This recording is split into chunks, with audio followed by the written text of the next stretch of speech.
Hello guys, मी शिवकन्या युता या चॅनलमध्ये आपले स्वागत आहे. आणि आजचा जो काही दिनांक आहे 8 जुलै 2020 आहे. आणि जे काही आर्टिकल घेतलेले आहे मी तुम्हाला ते मराठीमध्ये डिस्कस करून सांगणार आहे, समजावून सांगणार आहे. आणि ते द हिंदूचे आर्टिकल्स आहेत. तर जे काही आर्टिकल आहेत त्याला आपण आता सुरुवात करूया.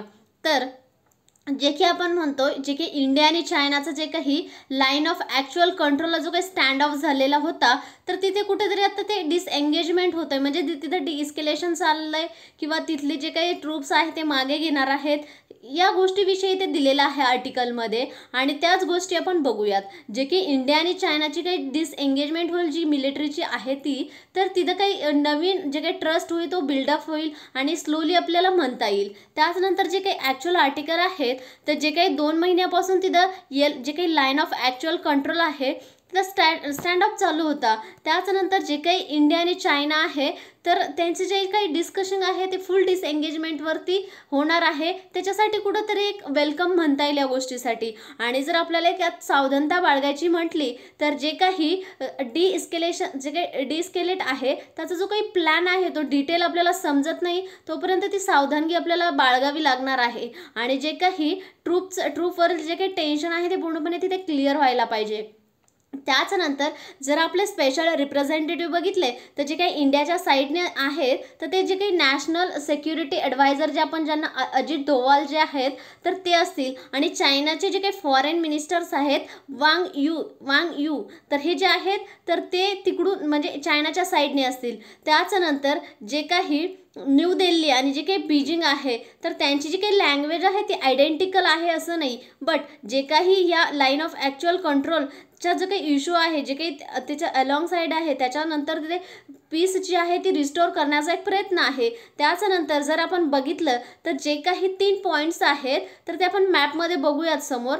जे की गलवान, त्याचनंतर जे काही हॉट स्प्रिंग आणि गोग्रा, हे जे काही 3 पॉईंट आहेत जे की अलॉंग आपण जे म्हणतो लाईन ऑफ ॲक्च्युअल कंट्रोल आहेत, तर त्या 3 पॉईंटसाठी तिथे ॲग्रीमेंट होणार आहेत. आणि चायनीज ट्रूप आहे तिथून ते विथड्रॉ होणार आहेत. त्याचनंतर जर आपल्याला बघायचं म्हटलं तर आपण ते आपली जे काही लाईन ऑफ ॲक्च्युअल कंट्रोल आणि ते बघून घेऊयात एकदा मॅपमध्ये. तर जे काही लाईन ऑफ ॲक्च्युअल कंट्रोल आहे तर ती इथे आहे. आणि हा जे काही तो चायनाच्या ताब्यात आपला अक्साईचा एरिया आहे. इकडे पाक ऑक्युपाईड काश्मीर आहे, ही लाईन ऑफ ॲक्च्युअल कंट्रोल. आणि आपल्याला जे काही 3 एरियाज बघायचे आहेत ते इथे गलवान आहे. त्याचनंतर ही पूर्णपणे लाईन ऑफ ॲक्च्युअल कंट्रोल आहे. हे पँगॉंग लेक आहे, जे की आपल्याला तिथे आता म्हणजे जिथे काही ट्रूप्स आहेत ते पूर्णपणे मागे जातील. त्याचनंतर इथे गलवान, जे की गलवान व्हॅली पण म्हणतो आणि गलवान एक प्लेस पण आहे. तर ह्या सगळ्या गोष्टी झाल्या आपल्याला, जे की मॅप बेस आहे आणि ते लक्षात आलं पाहिजे, लवकर लक्षात राहील. तर आता जे आपण बघतोय तर त्यानंतर हे झाले आपले 3 पॉईंट. आणि पुढचा पॉईंट, जे काही इंडियन ट्रूप्स आहेत ते काही गलवानच्या जे काही व्हॅल्यू होती तिथं जे काही क्लॅसेस झालेले होते, तर त्याचं ते काही डिसएंगेजमेंट व्हेरिफिकेशन ऑपरेशन होणं तिथं गरजेचं आहे. त्याचनंतर जे काही डिसएंगेजमेंट आणि डिएस्केलेशन होतं आहे, तर जे काही डिफाईन करण्याचा जो काही एंड पॉईंट आहे, तर तिथून ट्रूप जे आहे ते दोन्ही साईडने विथड्रॉ होतील, म्हणजेच तिथून निघतील. त्याचनंतर जे काही एक इन्शुअर करणं गरजेचं आहे की परत जे काही चायना आहे त्यांनी जी काही वॅकंट टेरिटरी असेल किंवा पोझिशन असेल त्यांनी ते रिऑक्युपाय करू नये किंवा तिथे परत येऊ नये, ह्या गोष्टी इन्शुअर करणे गरजेचे आहे. त्याचनंतर जे काही मंडेला स्टेटमेंट आलं तर त्याच्यानुसार जे काही डिप्लोमॅटिक आणि मिलिटरी जे आहे तर त्यांचाही ते इन्क्लुडिंग असेल जी काही मीटिंग होती. त्याचनंतर जे काही इंडिया चायनाचं जे काही बॉर्डर अफेअर्स आहे तर त्याला स्पेशल रिप्रेझेंटेटिव्ह तर आहेच, त्याचबरोबर त्यांच्यासाठी जे काही कन्सल्टेशन आणि कोऑर्डिनेशन होईल, त्याचं जे काही मीटिंग होईल आणि त्याचं काही वर्किंग मेकॅनिझम असेल तेही होईल. त्याचनंतर जे काही गव्हर्नमेंट्स आहे तर ही जी काही म्हणू शकतो आपण ती एक चांगली इनिशिएटिव्ह आहे, चांगली गोष्ट आहे, जी काही कंट्रीची प्रोग्रेस आहे त्याच्यासाठी. बट जे काही बफर झोन आहेत आणि पेट्रोलिंग फ्री पिरियड्स आहेत, ही एक क्लिअरिटी असणं गरजेचं आहे, ते पूर्णपणे क्लिअर होणं तिथे गरजेचं आहे. आणि जे काही इंडियन ट्रूप्स पुलबॅक होत आहे, म्हणजे जे काही मागे येत आहेत, तर त्याच्यासाठी जे काही पेट्रोलिंगचे जे काही फ्री पिरियड आहे, ह्या सगळ्या गोष्टी आहेत तेही त्याच्यावर व्यवस्थित विचार किंवा मेजरमेंट होणे गरजेचे आहे. त्याचनंतर आपण जर बघितलं तर गव्हर्नमेंट जे आहे तर त्यांचं जे काही गोल आहे तर त्याच्याकडे ते नेहमी त्याच्यासाठी काम करतात, त्यांचं जे काही वर्क आहे त्याच्याकडेच आहे. त्याचनंतर जी काही ट्रूपची पोझिशन आहे तर ती एप्रिल महिन्यामध्ये जे काही मोबिलायझेशन होतं ते पूर्णपणे बिगिन झालेलं होतं. म्हणजे मोठ्या प्रमाणात दोन्ही साईडने तिथं मोबिलायझेशन, जे मिलिटरी म्हणतो आपण, तिथे मोबिलायझेशन चालू होतं. आणि त्याचनंतर जे काही लास्ट वीकला म्हणजेच मागील आठवड्यात जे प्राईम मिनिस्टर जी मोदी होते त्यांची व्हिजिट जी झाली तर ती लेहला व्हिजिट झाली आणि त्याच्यावरून एक आपल्याला मेसेज मिळाला, एक मिनिंग पण त्यातून निघालं. त्याचनंतर जे की डिसएंगेजमेंट आहे, तर जे काही आता ती जी आहे ती एक इम्पॉर्टंट स्टेप आपण कन्सिडर करू शकतो, जी की लाईन ऑफ ॲक्च्युअल कंट्रोलची आहे, जी की आपण फर्स्ट टाईम म्हणू शकतो. ही जी काही कॅज्युअलिटी झालेली आहे तर 4 डिकेडमध्ये फर्स्ट टाईम झाले. जे काही गलवान व्हॅलीमध्ये एक व्हायलंट क्लॅश झाला, तिथे 20 सोल्जर गेले, तर तिथे जी काही 4 डिकेड म्हणजे 40 वर्षामध्ये फर्स्ट टाईम इतक्या मोठ्या तिथे कॅज्युअलिटी झालेली आहे. त्याच्यानंतर ती जे काही 20 इंडियन सोल्जरची तिथे डेथ झालेली आहे आणि त्याच्यासाठी जे काही क्लॅश होता त्याचे सर्कमस्टान्सेस काय आहे, त्याची परिस्थिती कोणती होती, कशामुळे ते क्लॅशेस झालेले आहे, त्याची फुल इन्क्वायरी होणं गरजेचं आहे. त्याच पुढे जे काही गव्हर्नमेंट्स आहे तर ते आता जे काही काउंटर मेजर चालू होते जे काही अगेन्स्ट चायना, जसं की इकॉनॉमीच्या बाबतीत बघितलं आपण कंटिन्यूपणे, जसं की बॅन करणे ॲप, इन्व्हेस्टमेंट रेस्ट्रिक्शन्स आणि इम्पोर्ट स्लोडाऊन, हे जे काही याच्याविषयी क्लॅरिटी असणे किंवा फुल पिक्चर पब्लिकमध्ये आणणं हे गरजेचं आहे. त्याच्यानंतर जे काही हाय लेवल कॉन्टॅक्ट्स असतात, जसं की इन्फॉर्मल समिट झाली होती मागेही, तर जे काही मोदी आणि चायनीज प्रेसिडेंट सी जिनपिंग हे जे काही आहे तर त्या कशा पुढे होणार की काय, त्याच्या संदर्भात जे काही इन्फॉर्मल समिट्स असतात त्याही क्लिअर कराव्यात. जे की आता सध्याचा हा क्रायसिस चालू आहे तर त्याच्यावरती इतके हाय लेवलवरती टॉक चालू नाही आहे सध्या तरी, बट ते जे काही नंतर इन्फॉर्मल समिट होते ते पिक्चर जे आहे ते पण क्लिअर करावं. त्याच्यानंतर जी काही बायलॅटरल आपण ट्रस्ट म्हणतो तो अजून मोर डिफिकल्ट होणार आहे, जी की इथे आता कुठेतरी एक पीस जे आहे ते बिगिन झालेली आहे, तर फ्युचरमधला जो काही डिफिकल्ट होऊ शकतो. त्याच्यानंतर जे काही आता म्हणता येऊ शकतं आपल्याला, इंडिया आणि चायनाचे जे काही रिलेशन आहेत ते कुठेतरी बॅलन्स होण्यासाठी सुरुवात झालेली आहे, कुठेतरी जे रिलेशन आहे ते बॅलन्स होतील. त्याच्यानंतर हे झालं आर्टिकल आपलं छोटंवालं. आता एक आपण छानसं मोठं आर्टिकल घेऊया आणि समजून घेऊया.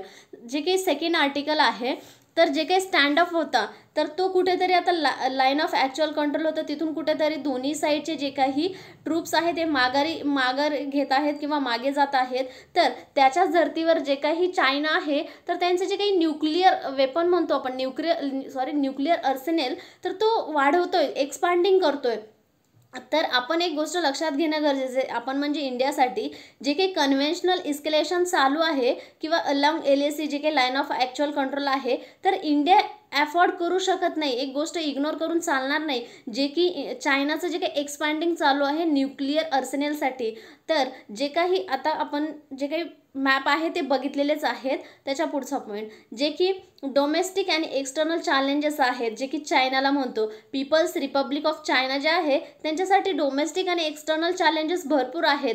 त्याच्यासाठी ते काय करतात तर त्यांची जी काही न्यूक्लिअर अर्सेनल्स आहे ते कुठेतरी एक्सपांड करतात, वाढवतात. आणि ही जी काही इंडियासाठी वरीची गोष्ट आहे किंवा सरप्राईज नाही, आपण सरप्राईज नाही म्हणू शकत, ही एक वरीची गोष्ट आहे किंवा एक काळजी करण्यासारखी गोष्ट आहे. तर का जे काही चायना आहे तर त्याचं नेहमी एक प्लॅन आहे की मॉडर्नायझेशनची प्लॅनिंग चालू आहे, जसं की जे काही त्यांचे न्यूक्लिअर अर्सेनल आहे त्यांना मॉडर्नाइज करणे. का तर जी काही त्यांच्या मनामध्ये एक भीती आहे चायनाची, जे काही युनायटेड स्टेटची जी काही मल्टीलेड मिसाईल डिफेन्स कॅपेबिलिटीज आहे त्याची एक भीती आहे. त्याच्यामुळे जे काही चायना आहे त्यांचं न्यूक्लिअर अर्सेनलचं मॉडर्नायझेशन करतोय.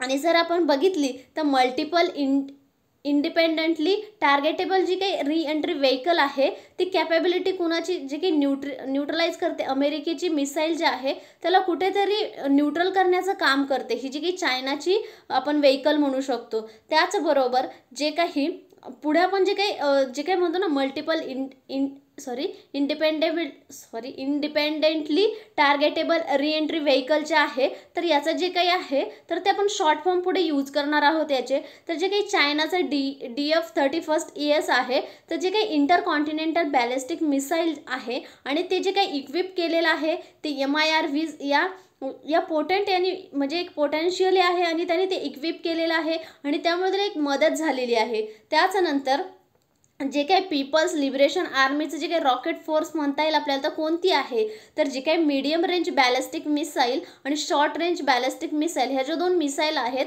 तर ते रॉकेट फोर्स आहे जे की पीपल्स लिबरेशन आर्मी आहे जसे की चायनाची त्यांना.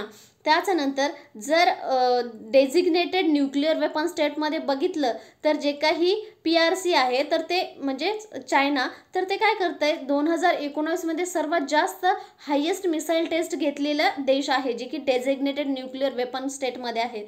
त्याच्यानंतर जर बघितलं तर चायनाची एक साईट आहे लोपनूर जी की चायनाची तिथे ते न्यूक्लिअर वेपनचे जे टेस्ट आहे ते कंडक्ट करतात, जे की चायनीची सब क्रिटिकल टेस्टिंग साईट आहे. त्याच्यानंतर जे की ती कधी सुरुवात झाली होती तिथं, तर 1996 पासून त्यांनी ती सुरुवात केली. त्याच्यानंतर तिथे ते जे काही न्यू डिझाईन डेव्हलप करतात, वॉरहेड डेव्हलप करतात जे की न्यूक्लिअर आर्सेनलचे असतात, ह्या सर्व गोष्टी त्या साईटला करतात. त्याच्यानंतर त्यांची जर आपण बघितले त्यांच्याकडं मटेरियल किती आहे, तर त्याची साईज किती आहे, तर जर फिसाईल मटेरियल बघितलं तर जे काही इंटरनॅशनल पॅनल ऑन फिसाईल मटेरियल यांच्या अकॉर्डिंग बघितलं तर त्यांच्या अंदाजानुसार 2.9 ± 0.6 मेट्रिक टन इतकं त्यांच्याकडे एक वेपन ग्रेडेड प्लॅटिनियम प्लुटोनियम जे की मटेरियल त्यांच्याकडे आहे. जर आपण इंडियाच्या कम्पेअरमध्ये बघितलं तर इंडियाचं खूप कमी आहे, जसं की 0.6 ± 0.15 टन्स WGP जे की खूप कमी आहे. त्याच्यानंतर जे काही चायनाचं एक्सपान्शन कॉज आणि कन्सर्न्स कशामुळे आहे एक्सपान्शन करतोय जे की न्यूक्लिअर आर्सेनलचं आहे, तर जे काही USA आणि रशिया आहे तर ते कुठेतरी त्यांचं जे काही साईज आहे ते कमी करण्याचा प्रयत्न करतात, न्यूक्लिअर जे वेपन्स म्हणतो आपण. आणि त्याच्यानंतर जे काही चायना आहे ते त्याचं वाढवतो, त्यामुळे कुठेतरी कॉज आणि कन्सर्न्स होऊ शकतो. आणि त्याच्यानंतर सिप्री हा रिपोर्ट खूप महत्त्वाचा आहे. सिप्री एक ऑर्गनायझेशन आहे, इन्स्टिट्यूट आहे आणि ती तुम्हाला लक्षात ठेवणं गरजेचं आहे, जी की Stockholm International Peace Research Institute आहे. तर त्यांच्यानुसार जे काही चायनाचं न्यूक्लिअर आर्सेनल आहे तर 290 जे 2019मध्ये त्यांचे वॉरहेड होते आणि 2020मध्ये 320 झाले, म्हणजे इतक्या मोठ्या प्रमाणात त्यांनी त्याच्यावरती वाढ केलेली आहे. त्याच्यानंतर जे काही रिलेटिव्ह साईज बघितली आपण कशाची, तर जे काही USA आणि रशिया आहे ते इंडिकेट करते त्यांचं जे काही ग्रॅज्युअल शिफ्ट आहे ते लार्जर आर्सेनलकडे चाललेली आहे, म्हणजे ते लार्जर मोठे जे काही आर्सेनल्स असतात त्याच्याकडे ते कुठेतरी वळलेले आहेत. त्यामुळे जे काही म्हणतो आपण तर चायना त्याच्यासाठी स्वतःचं जास्त प्रमाणात मोठ्या प्रमाणात ते न्यूक्लिअर टेस्ट करण्याच्या मागे लागलेले आहे. आणि जर आपण बघितलं प्रेझेंट इंडियाला चॅलेंजेस काय आहेत, तर जे काही न्यू दिल्लीचं जे काही जे काही पाकिस्तानचं न्यूक्लिअर आर्म आहे तर ते एक न्यू दिल्लीसाठी एक आपल्याला चॅलेंज म्हणता येईल, त्याचबरोबर जसं की चायनाचं आहे तेच. त्याच्यानंतर जे की अकॉर्डिंग टू सिप्री बघितलं आपण जे की न्यूक्लिअर आर्सेनल आहे तर ते 150 न्यूक्लिअर वॉरहेड फक्त इंडियाकडे आहेत आणि जे काही पाकिस्तानकडे म्हणतो 160 आहे, म्हणजे आपल्यापेक्षा जास्त आहेत, स्लाइटली अहेड आहे जो की पाकिस्तान. त्याच्यानंतर जे की चायनीजचं जे काही ग्लोबल टाइम्स आहे त्यांच्यानुसार त्यांनी रिसेंटली एक सांगितलं जे काही त्यांच्याकडे न्यूक्लिअर आर्सेनल किती आहे तर 1000 वॉरहेड आहेत. आणि त्याच्यानंतर त्यांची जे काही PLA आहे जे काही हार्डलाईन, त्यानंतर जे काही कम्युनिस्ट पार्टी ऑफ चायना आहे तर त्यांनी ते पब्लिश केलेलं आहे. आणि USA आणि रशियनच्या जे काही आहे तर त्यांच्या न्यूक्लिअर फोर्सच्या लेवलमध्ये येण्याचा प्रयत्न करत आहे. हे स्वतः त्यांच्या जे काही ग्लोबल टाइम्स पेपर आहे त्याच्यामध्ये आलेलं होतं. त्याच्याच नंतर जे काही नंबर आर इम्पॉर्टंट म्हणतो आपण, जे काही चायनाची न्यूक्लिअर मॉडर्नायझेशन चालू आहे, डायव्हर्सिफाईड चालू आहे न्यूक्लिअर कॅपॅबिलिटीचं, तर जे काही ते कन्व्हेन्शनल मिलिटरी इस्केलेशन तर चालू आहे चायनाच्या इंडियाच्या बॉर्डरवरती, बट जे काही वरती बघितलं आपण ते खूप मोठा एक इम्पॉर्टंट आहे न्यू दिल्लीसाठी, कारण त्यांचे जे काही न्यूक्लिअर कॅपॅबिलिटीज आहेत ते मॉडर्नाइज करत आहेत. त्याच्यानंतर जे की कन्व्हेन्शनल मिलिटरी बॅलन्स चालू आहे कुठे, जे की इंडिया आणि चायनीज ते जे लाईन ऑफ ॲक्च्युअल कंट्रोल आहे त्याच्या बाजूला, तर इंडियाचे जे काही डिसिजन मेकर्स आहेत तर त्यांच्यासाठी एक सिग्निफिकंट चॅलेंजेस आहेत ह्या सर्व गोष्टी. त्याच्यानंतर चायनाचे आपण बघितले जे काही न्यूक्लिअर कॅपॅबिलिटीज आहे तर इंडियापेक्षा त्या सोफिस्टिकेटेड आहेत, हायली सोफिस्टिकेटेड म्हणता येतील. आणि जे काही न्यूक्लिअर आर्सेनल आहे त्याच्या थ्रू जे काही चायना आहे फर्दर अग्रेशन करू शकतो, आपण चायनावरती ट्रस्ट नाही ठेवू शकत. त्याच्यानंतर जे काही PRC आहे जे ऑलरेडी एंगेज झालेलं आहे न्यूक्लिअर सिग्नलिंगमध्ये, ते दाखवतं. त्यांचे जे काही सोशल मीडिया प्लॅटफॉर्म आहे त्याच्यावरती शॉर्ट जे काही व्हिडिओचे पीसेस जे करतात आणि ते पब्लिश करतात किंवा ते अपलोड करतात आणि त्यांची जी काही सिग्नल आहे ते इंडियासाठी देतात. स्पेशली जे की न्यू दिल्लीसाठी त्यांची जी काही चायनाची लिडरशिप आहे ते नेहमी एक मेसेज देण्याचा प्रयत्न करतो आणि तो आपण समजूनही घेतो. ज्याच्यानंतर जे काही चायनाचे म्हणजे काही आहे तर त्या गोष्टी डिस्केलेट करायच्या किंवा त्याचबरोबर बातचीत चालू ठेवायची आणि मूव ऑन म्हणजे पुढं जात राहायचं आणि परत आपल्या ज्या गोष्टी आहेत त्या करतच राहायच्या. हे चायना करू शकतो. त्याच्यानंतर जर मोर कॉन्सिक्वेन्शियल बघितलं आपण तर मार्च एप्रिलमध्ये काय झालेलं होतं, जे काही पीपल्स लिबरेशन आर्मी जी की चायनाची आर्मी आहे त्यांचे ट्रूप्स आहेत तर त्यांनी जे काही पँगॉंग लेक म्हणतो आपण तिथे स्मॉल टेरिटरी आहे ती ऑक्युपाय केलेली होती आणि ते इंडियन आर्मीसाठी एक सरप्राईज होतं कारण आपली टेरिटरी त्यांनी ऑक्युपाईड केलेली होती. त्याच्यानंतर जे काही डिस्केलेशन चालू आहे तर पर्टिक्युलरली आपण कुठे म्हणू शकतो ते .14 PP, त्याला PP14 म्हणतात, म्हणजेच पेट्रोलिंग पॉईंट त्याला 14. त्याच्यानंतर गलवान रिव्हर व्हॅली जे की आपण मॅपमध्ये बघितलं, हॉट स्प्रिंग्स आणि गोग्रा हे जे काही पॉईंट्स आहेत तिथे त्यांचं डिस्केलेशन चालू आहेत आणि चायनीज ट्रूप आणि इंडियन ट्रूप्स मागे होतील जे की लाईन ऑफ ॲक्च्युअल कंट्रोलच्या आजूबाजूला हे एरियाज आहेत.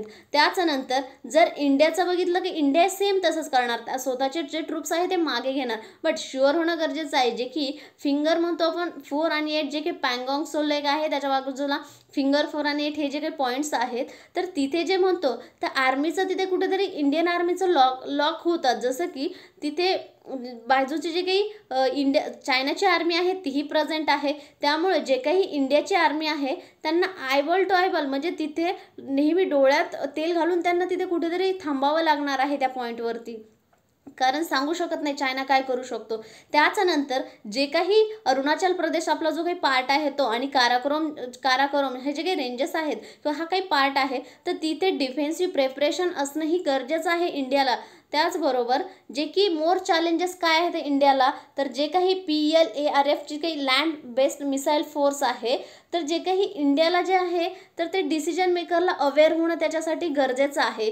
त्याच्यानंतर जे की फार वेस्टर्न झिंजियांगचा रिजन आहे जो की अक्साई चीन आहे, जो काही चायनानं ऑक्युपाईड केलेला आपला अक्साई एरिया आहे त्याच्या खूप जवळ आहे आणि तिथे ते न्यूक्लिअर आर्सेनलची जी काही साईट आहे तिथे आहे जी की इनलँड टेरिटरी आहे चायनाची, बट ते इंडियाला मोठ्या प्रमाणात त्याचा धोका होऊ शकतो.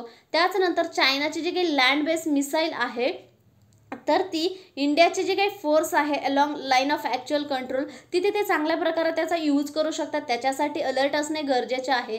त्याच्यानंतर जे काही झिंजियांग आहे तर ते बिलीव्ह करतात त्यांची की जी DF-26 IRBMs जी काही आपण म्हणतो ही मिसाईल आहे तर ती 4000 म्हणजे 4000 किलोमीटर ती त्याचं भेदू शकते. त्याला म्हणतो आपण एकदम पर्टिक्युलर टार्गेटेड तेवढं त्याची लक्ष्यभेद क्षमता आहे आणि जे काही बऱ्यापैकी जो इंडियाचा पार्ट आहे तो पोटेन्शियली त्याला टार्गेट करू शकतो आणि स्ट्राईक करू शकतो. त्याच्यासाठी इंडियाला काय करणं गरजेचं आहे, इंडियाचीही चॅलेंजेस आहेत. त्यामुळे जे काही डिस्केलेशन चालू आहे ज्याला आपण कन्व्हेन्शनल म्हणतो इस्केलेशन चायनीज आणि इंडियन फोर्सेस जे की लाईन ऑफ ॲक्च्युअल कंट्रोलवरती चालू आहे तर इंडियाला जे काही मिलिटरी ऑपरेशन आहे जे की न्यूक्लिअर वेपन्स आहे त्या गोष्टीही जास्त वाढवणं गरजेचं आहे, त्याच्याकडे जास्त लक्ष देणं गरजेचं आहे. आणि जी काही इंडियन आर्मी आणि इंडियन एअरफोर्स कुठेतरी असं एक्झिक्युटेड झालेले आहे त्यांच्यावर इम्पॅक्ट होत आहे, त्यांना जास्त तिथे लक्ष देणं गरजेचं आहे. त्याच जे काही इंडियाचे स्ट्रॅटेजिक फोर्स कमांड आहे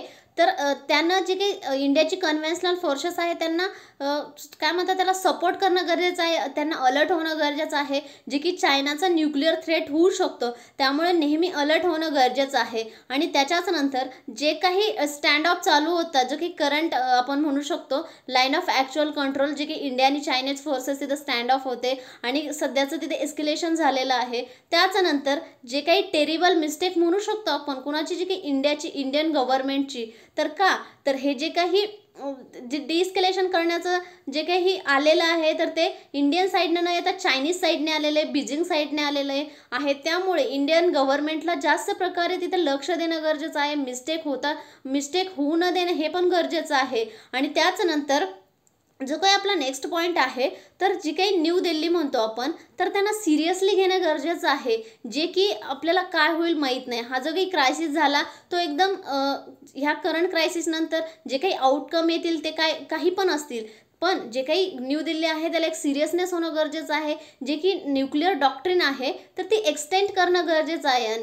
जी की आणि जे काही न्यूक्लिअर डॉक्ट्रिन आहे तर ती तुम्हाला टेलिग्रामच्या लिंकवरती मी तुम्हाला ती प्रोव्हाइड करेल. इथे पूर्णपणे तेवढं डिस्कस करायला वेळ नसल्यामुळे मी तुम्हाला जी काही ऑथेंटिक साईट आहे PIBची त्याच्यावरून ती न्यूक्लिअर डॉक्ट्रिन आहे त्याचं पेज मी तुम्हाला तिथे पोस्ट करून देईल. तर जे काही न्यूक्लिअर डॉक्ट्रिन आहे तर ती एक्सटेंड करणं आणि त्याचबरोबर जी काही आपली कॅपॅबिलिटी आहे, जे काही एखादी मिसाईल जर सोडल्या गेली त्याच्यानंतर त्याला डिटेरन्स करण्याची जी काही कॅपॅसिटी आहे तर ती इंडियानं डेव्हलप करावी किंवा अजून डेव्हलप करता येईल. तर हे झालं आर्टिकल विषय.